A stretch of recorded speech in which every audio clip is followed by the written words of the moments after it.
Hello, everybody. Nice to see you all. I can see that lots of you are coming in the background, so we'll just wait 30 seconds or so just for everyone to make sure they're on the call, and then we will get cracking.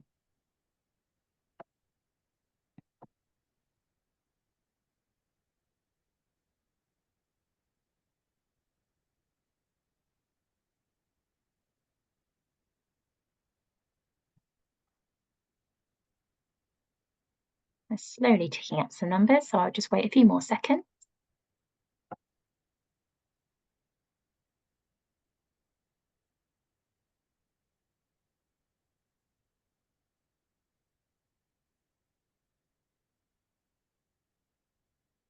Okay, I think we might have petered out now. That's good. So welcome to, I think, 195 of you on the call today. A huge welcome to this admissions test webinar. I think that we've done a fair few of these now, but we're in a good position where we've had a few developments over the last couple of weeks. So really pleased to either speak to people for the first time or for subsequent times with some more of an update. What I'll do first is sort of just quickly introduce you to people on this call. There'll be some of us that will turn our screens off and just be in the background, making sure that all your questions are answered. And on that note, if you look on your screen, you should see a Q&A piece and a chat piece where you can ask your questions, and we'd be happy to answer as many as we can. But what I'll do first is just introduce everybody on the call and then hand over to the main presentation. So first of all, I'm Lizzie Burrows. I'm the Director of Marketing, Student Recruitment and Admissions at Imperial College London and one of the UAT UK directors. Peter, do you want to introduce yourself? Yeah, good afternoon, I should say, everybody. I'm Peter Derrick. I'm one of the Deputy Directors of Marketing, Recruitment and Admissions here at Imperial, looking after all things admissions. Thank you, Peter. Helen? Good afternoon, everyone. My name is Helen Reid. I'm Head of Admissions and Data Services at the University of Cambridge.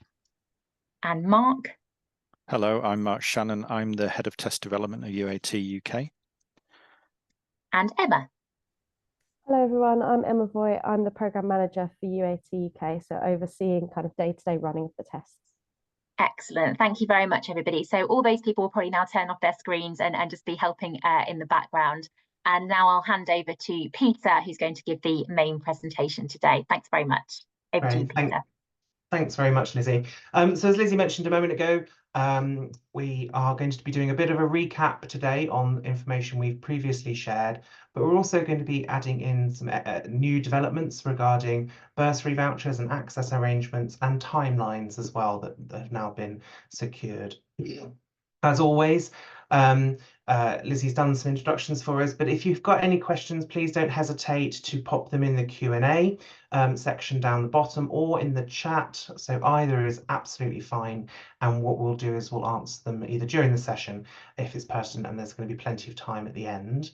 We are recording today's session, and we certainly will circulate the recording alongside the presentation to everybody that's registered for the webinar. So if you need to drop off early, don't worry, we'll send you the recording and the slides, and that you can share those with whoever you want to as well, the colleagues in your institution. So first off, we thought we'd just start with kind of who are UAT UK and why are we going to be using admissions tests here at Cambridge and Imperial. So first off, UAT UK, many of you will already know this, but that stands for University Admissions Tests UK, and this is the joint venture that's been established by Imperial College London and the University of Cambridge to deliver our admissions tests for 2025 entry and beyond. It's a charitable organisation, so the joint venture is intending to make absolutely no money out of this. It's not a profit-making exercise at all. And what we want to be doing is promoting education and promoting the opportunity to come to the UK for education, basically by establishing tests that will help institutions in their selection of applicants. We're initially focusing on maths, science and engineering when it comes to our tests, but you never know, in the future we may be offering some more and varied different tests. As I said, we're going to be offering two. One, the test of mathematics for university admissions, or TMUA. Now, you'll be very familiar with TMUA. It's been running for a number of years, and it was formerly delivered by Cambridge Assessment admissions testing. But since Cambridge Assessment have kind of exited from the market in that sense, we're taking over the TMUA. And a new test, although ESAT does have a long pedigree, it's been the sort of the child of historic tests that have been used at the University of Cambridge, but a new test, the Engineering and Sciences admissions tests. Both of these tests are going to be administered for us on our behalf by Pearson VUE. And that, if you're not familiar with Pearson, they're one of the global leaders, one of the largest certification and licensing arms of assessment, and kind of a global learning company. So we really going to benefit from their global network. I wanted to just pause momentarily on why are we using a test? What is the point of us being able to use a test? We've already got an application with lots of information about our applicants. Why the need? Well, state exams, so A-levels and other public exams in whichever country people may be best, are always and will always remain a really good indication of a student's abilities. And more importantly, they teach students a lot of the prerequisite knowledge that they need to be successful on our programmes of study. However, both at Imperial and at Cambridge, we are receiving very, very large numbers of applications. And in fact, you know, in terms of volume of applications received to the number of students we can admit, that's far outstrips the volume of students we can admit. And many, many, many of those students have got very, very good predicted grades or very good achieved qualifications. And so beyond the personal statement and the reference, which is always very useful, we do want to be able to give candidates an opportunity for them to demonstrate their skills when it comes to their mathematical problem solving ability, for example, demonstrate their subject knowledge and their understanding of the topics that they've chosen to apply to us for. And so that's why we're using a test. It gives that opportunity. It gives us another benchmarking tool to understand the ability of a candidate and make the offers to them. It also allows us to benchmark across qualifications internationally, which is also very, very helpful. So that's why we're using a test. And we've come together as two institutions as well to offer one test that we will share, because we feel that that's also in the best interests of candidates, that they can take one test rather than having to sit with multiple sites and multiple times. We have launched the UAT UK website, so that is now live. The the web address is up on the screen there, esat-tmua.ac.uk. And that contains all the information, all of our policies, all of our dates and our deadlines, and so is a permanent resource for you to use, but also where applicants will be directed to apply for certain things. So I will definitely bookmark that site on your web browsers now, because I'll be referring back to it later on. But we hope that that's going to be a clear and useful website for everybody to use. So TMUA, the test of mathematics for university admission. Many of you know this. It's a test lasting 2.5 hours long. It's forms of two halves. One first half, the application of mathematical knowledge, and then mathematical reasoning. So essentially, the two halves that test enable a candidate to demonstrate not only their knowledge of mathematics, but able to use mathematics and simple elementary logic to solve a new and novel problem that they're being presented with. They're 75 minutes each, and they're all multiple choice papers. We're going to have 2 sittings of TMUA, so that's still the same as it were. And these 2 sittings reflect the equal consideration dates that applicants need to apply to all of their choices by. But of course, if a candidate is applying to the University of Cambridge or the University of Oxford, or using one of the veterinary science, medicine or dentistry, then of course they need to apply by the 15th of October. So if any candidates are thinking of including Cambridge as one of their choices, they must sit the test in the October window. And so for TMUA, that is the 16th and 17th of October. 2024. So that's for all candidates, but candidates for Cambridge must use that sitting. And then the 8th and 9th of January. And that is for all of everybody else, all the other institutions. And we're really pleased to say that I should mention, actually, we can confirm now, actually, not only Imperial and Cambridge are using TMUA, but also the universities of Warwick, LSC, and Durham are also going to be using TMUA in their admissions processes. So you've got that information. Engineering and Sciences admissions test, as said, ESAT tests mathematical and science thinking along with those reasoning skills. And to that end, every candidate has to take Maths 1 as the compulsory part of the test. And then candidates will be asked to take up to 2 additional papers. And that will be selected from biology, chemistry, physics, and mathematics too. Individual institution websites, so on Imperial's website and on Cambridge's website, we will confirm exactly which options we are taking, which we are expecting candidates to sit. And so candidates must check our websites to ensure that they're sitting the right options. Some courses specify exactly which papers you need to sit, and some courses have an open choice. In the instance that a candidate is applying to a course that is one course which is an open choice and one course which has got specific options, please make sure we are advising the candidate that they must sit the specified options, as it were, and then that will also count for the open choice course, as it were. And as I said, all that information is going to be confirmed on our institutional website in the coming months. ESAT, again, is a computer-based assessment. Each paper is 40 minutes long. I say it's paper, they're not papers anymore because people are doing them on computers, but each assessment is 40 minutes long and a multiple choice. And they're sat back to back on the day of the assessment. So most candidates will be in there for 2 hours. Again, we've got 2 sittings of the ESAT to reflect the deadline dates. The first in October, and 15th and 16th of October, and the second in January, so the 7th and 8th of January. And not wanting to labour a point too much, but again, if a candidate is applying to Cambridge, then they must sit in the October window. I wanted to move on now to kind of test administration and arrangements that essentially are common across all UAT UK tests.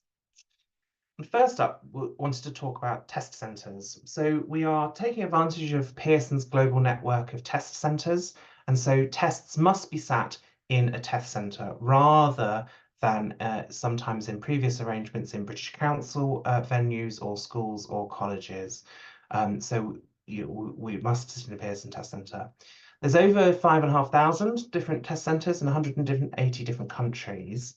And whilst we are still working on a full set of availability in terms of where centres are going to be for our test, there is a generic test centre location on the Pearson website for our tests. So there's a UAT UK site within the Pearson website. I've put the link there on the slide, and Emma is going to post that to everybody shortly, or Emma or Dawn will post that shortly to everyone in the chat.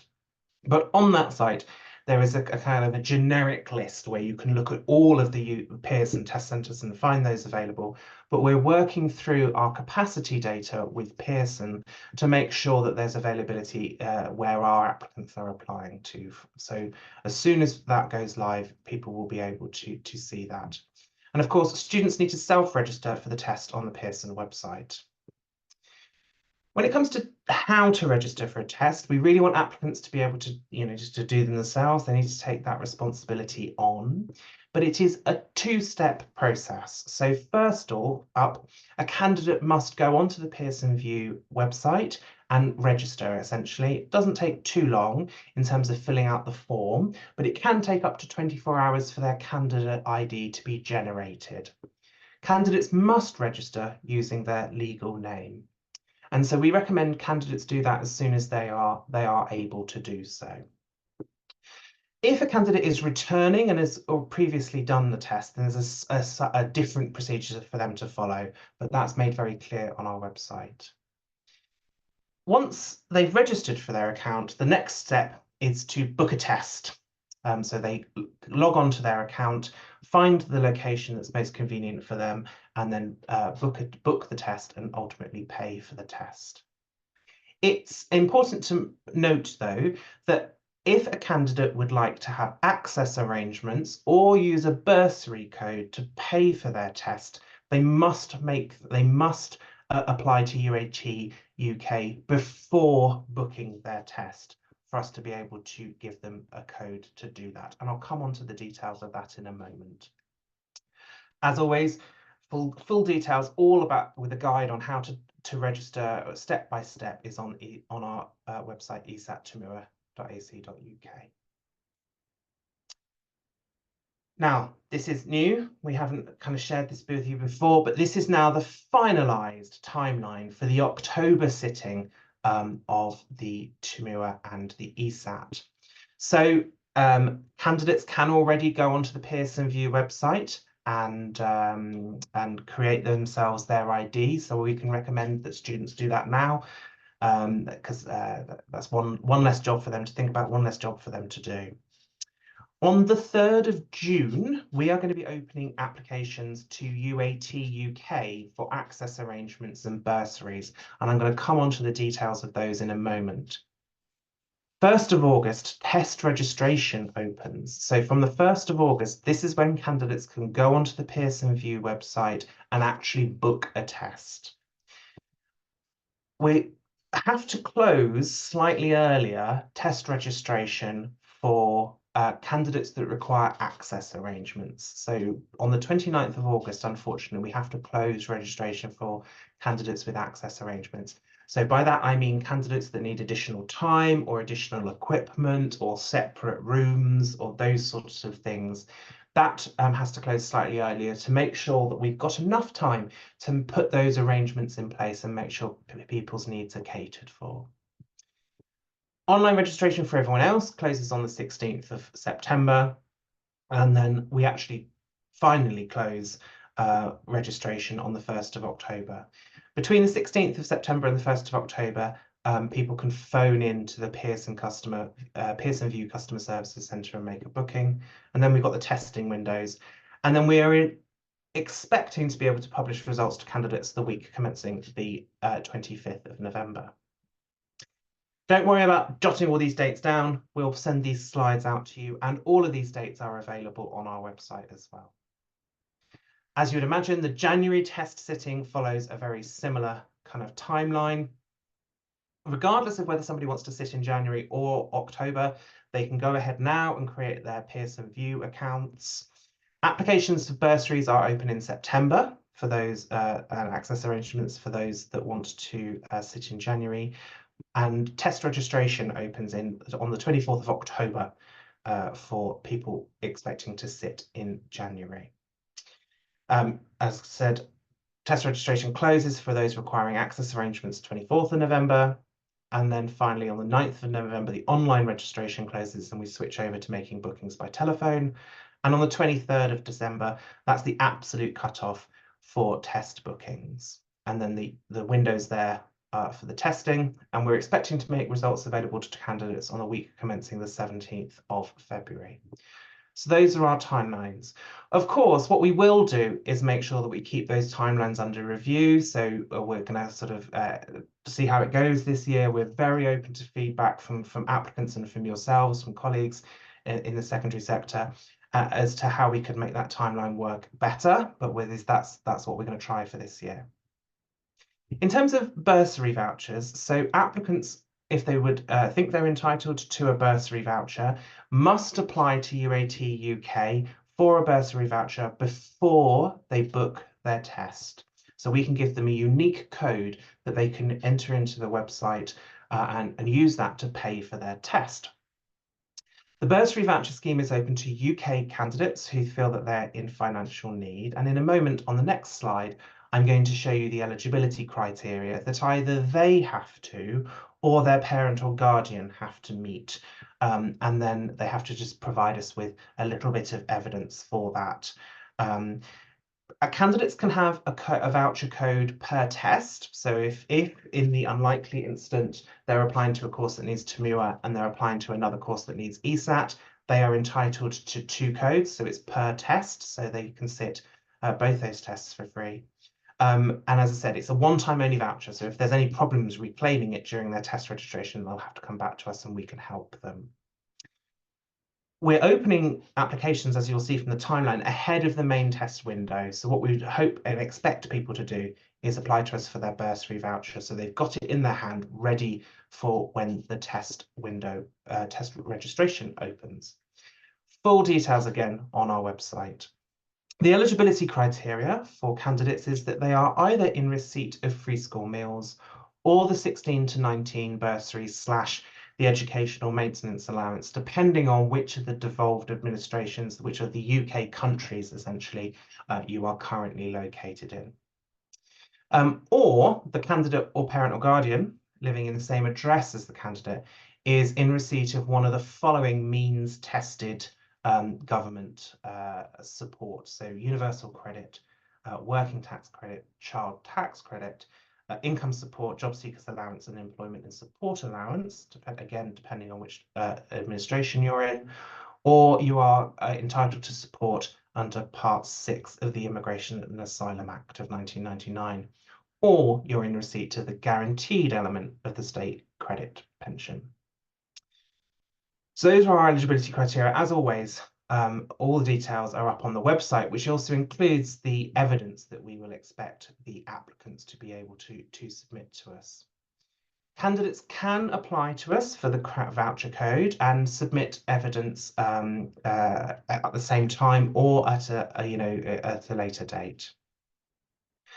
Access arrangements, what we'll be doing with access arrangements, so this is candidates that require either additional time or some other kind of accommodation to be made for them for kind of a learning difference or a disability, a physical or sensory impairment, anything like that, any kind of medical condition or otherwise that needs a consideration putting in place. Like the bursary vouchers, candidates need to apply to us directly as UAT UK in advance of registering for the test. And then we will, again, issue them with an additional code that they can put in during their booking. And that will enable them to have those accommodations made for them in their test session.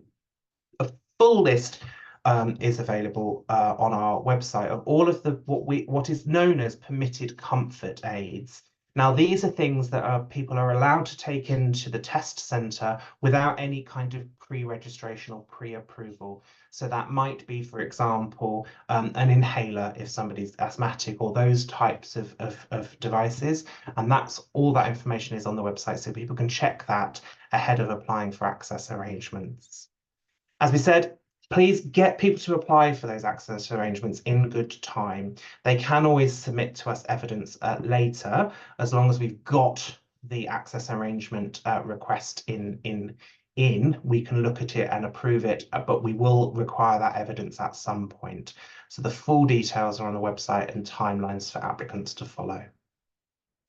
The test cost, as we mentioned last time, the last webinar, there is a test fee, unfortunately, but for those students in the UK and the Republic of Ireland, it's £75. And for tests taken outside of the UK, it's £130. Now, the difference in fee there really only represents the actual running costs. So we're not making any additional funding out of that. There's no cross-subsidization going on. It is literally just a case of that is the very real cost of offering tests globally. As UAT UK, as I said at the very beginning, we are set up as a charity, and we will review those fees annually and look to always, where possible, reduce the fee. So we will keep those under constant review. There's no additional test centre fee. So those of you familiar with sitting exams in the British Council locations, occasionally there's additional test centre fees. There's no such thing with our tests. And as we said, we can accept major credit debit cards or bursary vouchers in terms of payment. There are a few limited countries where we can't take a credit card payment from due to international kind of financial regulations. Those countries are listed on our website, and if a candidate is in one of those countries, then they can arrange to pay UAT UK directly via bank transfer or other money transfer mechanisms, and we will issue them with a code that then they can use as payment on their website. How to prepare for the tests and what happens with the results. So the full specifications are already up on the website. So there's a full specification document, but you'll see when you look at those that actually the questions are based from GCSE and AS level mathematics and science qualifications or their equivalent globally. So they really are being targeted at knowledge that the applicant will have already covered in their schooling. It is worthwhile, applicants and potentially yourselves as well, checking the specification document, and we would recommend to all applicants to check that specification document and make sure that they have covered all of the knowledge included in that spec.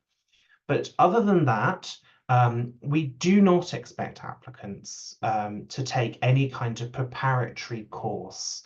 There are some very expensive preparatory courses out there, but really that is not something that we would recommend. Self-directed revision on the material they have already learned should be sufficient to be able to perform well in the test. We do recommend, however, though, that candidates familiarise themselves with the nature of a multiple choice examination. It's quite different, and some candidates have never come across them before. And so there is a practice test available on our website, on our UAT landing page on the Pearson VUE website. There's a practice test up there now, and anybody can take it, and it will give you feedback on the questions as well. So it will give you kind of an explanatory answer that goes alongside it. So hopefully that will help candidates in their preparation for these tests. We're also going to release a second practice test that will be available in early June, and that will provide candidates with scores only, so it won't give them the explained answers alongside. And the intention with that second practice test is that candidates do that and time themselves doing it to actually give themselves a more of a sense of what it's like to be done under timed conditions. We're going to release the results to everybody approximately 6 weeks after the test has been taken. So candidates will log into the Pearson VUE website, back into their account, and then they will see the test results. Those test results are automatically shared with the universities as part of the consortium in UAT UK. So there's no need for candidates to sort of screenshot those results and send them off to universities. They're automatically transferred. And so there's no need to do that. So it's hopefully another pressure off for students. Important to note, though, that, and there was lots of questions on this last time, so we've tried to simplify the language when it comes to this, but only the result from the first sitting will be accepted. So, i.e., candidates shouldn't sit the test more than once. We are not expecting somebody to register for both October and January and hope that the best score would go through. The only score that will count, the only score that will be validated to universities is the first one in any given admissions cycle.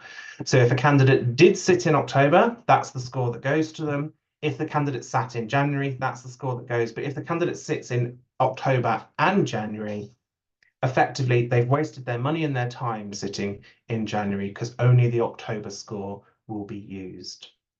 Results are valid for one admissions cycle. So, if somebody sits in this coming year and for whatever reason doesn't gain a place and would like to apply again the following year, they would also have to resit the test the following year. There's no pass or fail score for the ESAT or for the TMUA. You are placed on a kind of a range of scores. And so we really encourage applicants to attempt every single question. There's no penalty for an incorrect answer.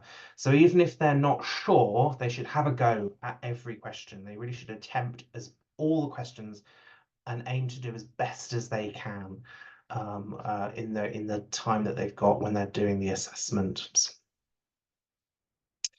Now, I said I'd leave plenty of time for questions and answers. I have really rattled through that at speed, so I'm hoping we've got some questions and answers, or questions that I can now answer, and we can go back over things that may not have been quite so clear. Thanks so much, Peter. That was great. And I have to say, the team behind the scenes have been incredible with the questions they've been answering. I think they've answered 31 so far, and there's many that are live at the moment. I guess the one that keeps coming up the most is sort of an understanding of how the scores work and how different universities will use a score. And is there a cut-off point for certain scores, and how will we know sort of what score we're aiming for, etc.? And I wonder if you want to talk a little bit about that. Yeah, absolutely. So I think it's really important to note that universities will use the scores in subtly different ways, because every institution is independent of each other, and we will use scores in the best way that fits our selection process for candidates. But what we are very firm on in terms of UAT UK and our advice to universities that use our tests is that they're using the tests in a fair and open and transparent way. And so it should be clear that you know how they're using the test score. I would expect the test score, and certainly this is the case at both Imperial, but also at Cambridge. I'm sure Helen would agree with me. But we holistically assess the whole application. So the test score is but one piece of information that we're going to be used when we're considering somebody's application. We'll use it in combination with their predicted or their achieved grades, in combination with their reference and any information you've included in that section, and also the candidate's personal statement and any preparatory activity they may have done for university as well, in terms of summer schools and the like. So we'll use all of that information together. Now, of course, candidates that have performed better in the tests are more likely to be offered an interview or potentially even made an offer. However, it's not necessarily as a sort of a simple cut-off for all of those candidates, because what we will want to do is, as I said, do that holistic assessment, in the sense that somebody may have a slightly weaker test score, but there are reasons for that, either through mitigating circumstances. You'll see on the UAT website that there is a whole section around what should happen if there's an incident on the day of somebody's doing the test, or something untoward happens to a candidate in the run-up to the test. So there's a mitigating circumstances and test incident policy on the UAT website, which is worth being aware of should candidates struggle. But also, so that's there for them to fall back on. But universities will also take that into consideration when thinking about making an offer to candidates. Certainly at Imperial, one of the things that Lizzie and I are talking about, and Cambridge already do this. I know from Helen that there's a sort of an end of cycle report that Cambridge published. That's right, so Helen, you're nodding. But certainly Lizzie and I at Imperial are also talking at the moment about, and talking with our teams about, how we release information at the end of next year's admissions cycle back to you all, to try and be as transparent as we can in the way that we're using the test scores. That was probably a really full answer, Lizzie. Sorry, that was a bit... No, I think that's really helpful, and I think it's a really challenging one to answer. I think people want sort of yes or no's, but I think the truth is that, you know, the reason that universities have joined us in UAT UK is because they are able to use the test in the way that's most useful to admit candidates. And so it might be that some are a test and interview, some might just be a test to start with, some might be optional, etc. And so we don't have those cut-off scores to start with, and of course those test scores will change depending on the cohort that sit that test each year. So I think that's really helpful. Thank you. I guess the other piece might be helpful is there is a shift, right? So we've, historically, Oxford in particular used schools and Cambridge have used schools to have their tests. And there were some challenges last year. So why are we particularly confident in Pearson, and why have we chosen test centres rather than schools to deliver our tests? Yeah, absolutely. And of course, at Imperial, we made candidates travel to us or do it online, or, via things. And so one of the why we've gone with Pearson is that essentially our ability to share these test results, I think, is really it benefits the student. The student, instead of having to sit potentially 3 or 4 or even 5 different admissions to tests, depending on where they're going, being able to sit once and it be done for everybody, we think is really beneficial for the candidate. We went through a really rigorous procurement process when we were talking about different suppliers and when it was coming to awarding the contract to run the tests on our behalf. And it was a really very vigorous process. And all the suppliers were put through their paces. So we really did do our due diligence when it was came to that. But really, Pearson won over because of that global network of test centres and also their pedigree in this area. So Pearson already run tests for the LNAT, so the Law National Admissions Test, but also UCAT, the UK Clinical Aptitude Test, are both administered by Pearson. And those tests have been running for a very long time and have got a good pedigree and a very good success rate in that sense. We also are doing our best with Pearson and working very hard with them around test centre capacity as well.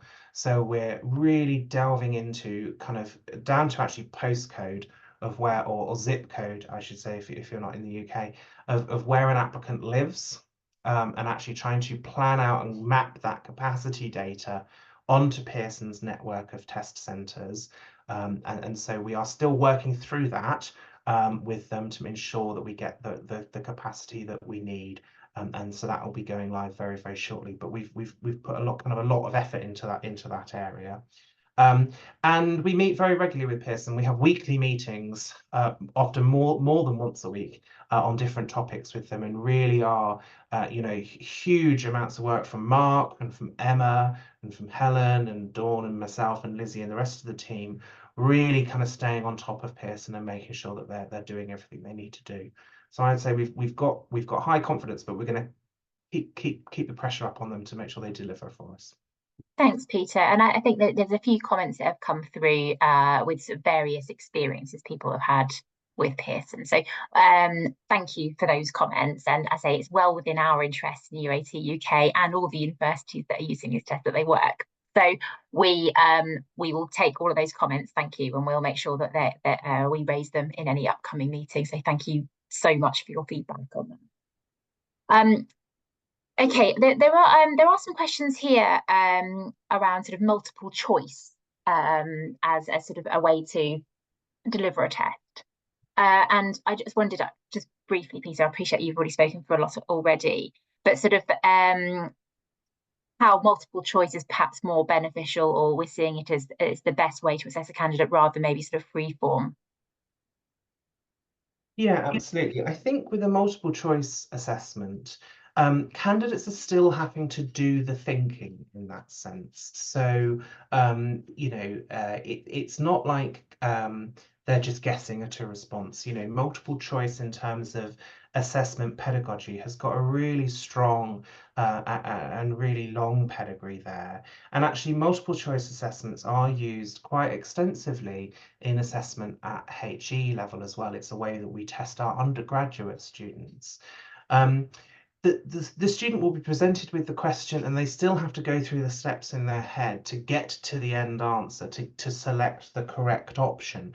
So it's not like, yes, we're not asking for that long form response where we can see exactly the steps that they've taken, because we're not awarding marks for the working out, if that makes any sense. It's 1 mark, one question, as it were. And unlike a long form A-level examination where you might get 2 marks out of 5, for example, because part of your working out was correct, we are just, it's that one answer, 1 mark. And so the multiple choice exam would be the most appropriate for that. It does also, more importantly, enable us to turn around the marking of exams quicker, of these tests, I should say, quickly. So whilst we can very quickly kind of work out what someone's raw score would be, that then also allows the quality assurance team to go through all of the rigorous processes we've got to assure ourselves of the kind of the benchmarking of the scores and the appropriate scaling of the score as well, and making sure that all of that intense work is done, and then we can still get the results out to universities and to candidates quickly, so we're not delaying the admissions process. Of course, if we went for long form responses, it would slow that process down to a level where applicants would be waiting too long for a response. Thank you very much. And just to note, there are some messages that I don't expect you to answer, Peter, but sort of around location of test centres and accessing the correct link, just to make sure that they can see for the test near them. So I'm sure that people on the call will be answering that with the right information. There's also some comments around sort of how to become a test centre. Comments on sort of stats from previous years and sort of how to prepare. I think you've already spoken about this, Peter, though, in sort of the best way to prepare. And I think that what we have on the web page is hopefully will provide suitable preparation. Yeah, we really hope so. So the test specification is written in as clear and as plain English as possible. And so that's the material on which we could have questions. And then we've got, as I said, the one practice test that's up and live now on our landing page on the Pearson View site, that will give candidates the ability to see explained answers. And then coming in June is the practice test without explained answers. It will just give them a score at the end, which we suggest candidates use that to have a practice run, as it were, under timed conditions.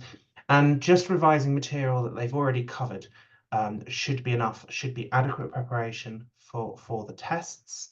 And really, we wouldn't recommend people spend exorbitant amount of money on these preparation courses that you'll see online. Thanks, Peter. I should probably say we are not associated with any of those preparation courses that you see advertised online. Thank you. Yeah, and I think hopefully that will be sufficient preparation. There is some discussion going on online on the chat at the moment about how to sort of make sure that it is detailed on the UCAS application for people that aren't following the chat. So we'll be answering all that and making sure that we send out information off the back of this webinar. The other piece I think is from the questions that I'm reading is that sort of continuous improvement piece. So whilst we all appreciate that TMUA isn't a new test and the ESAT is based on existing ENGO and NSAA, what are we doing, what are Pearson View doing with us to ensure that these tests sort of continue to improve, that they continue to sort of give us helpful data so that we create the best test possible? Yeah, absolutely. So we have, in fact, I was just talking to Mark about this yesterday, the process by which we go through in terms of creation of test material. So that is a really rigorous process. We employ a bank of question writers that are experts in that level of assessment. And they go through and write banks of questions for us that are commissioned by a subject chair. So each of the sort of subject areas has its own subject chair. And then those questions that are written for those the various different tests are then kind of gone through the chair for some feedback. Then they're edited again by the item writers. Then they go through a vetting process. So the sort of scientific kind of specialists are, look at those questions and vet them to make sure that they're suitable. That goes into a pool of items, of usable items, and then the item selection is done, and the paper then goes, once the test has been formed, we go through a process of vetting that to make sure it's all okay. Then we invite a load of colleagues in to undertake a stakeholder review and go through all of the paper again. And then finally, once it's gone through all of that, there's another set of final proofreading that happens to make sure that that paper is of the best quality and the best it could absolutely be.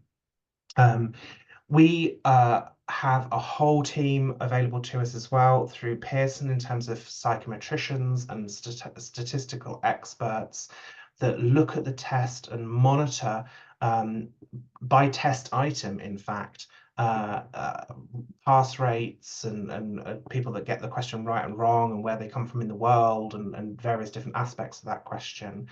And so those questions are then all adjusted and benchmarked to make sure they are all of equal difficulty in that sense. And so there's a whole process of quality assurance, which is why it takes us 3 weeks to release the results. It's not actually the marking of it that takes that 3 weeks, it's that quality assurance process. So really we can be, once we get the result, assured of its validity. Thanks, Peter. And of course, I'm sure that once we've had these initial sittings with the UAT UK, that those that have been on these webinars, we'd love to hear feedback, etc., because that will help into any continuous improvement that we do as well. So thank you to everybody that's already been feeding back. It's been really helpful. There's sort of a two-parter coming up, Peter, and then I promise I'll let everybody go. But the first part is, if a university isn't asking for the TMUA ESAT, and not many universities in the grand scheme of things are asking for it at the moment, would universities be interested in receiving that score? So ones that are not requiring the TMUA ESAT, would they be useful on the UCAS form? I mean, we won't. So UAT UK won't validate that score with any other university in the sense if they're not participating. So when universities sign up to use either the TMUA or the ESAT, so it's potential that in 2026 entry we might have some other universities using ESAT. Universities has to sign an agreement with us, with UAT UK, and that process of sort of onboarding that university to use the test score means that they agree to abide by the UAT policies when it comes to sort of use of test score.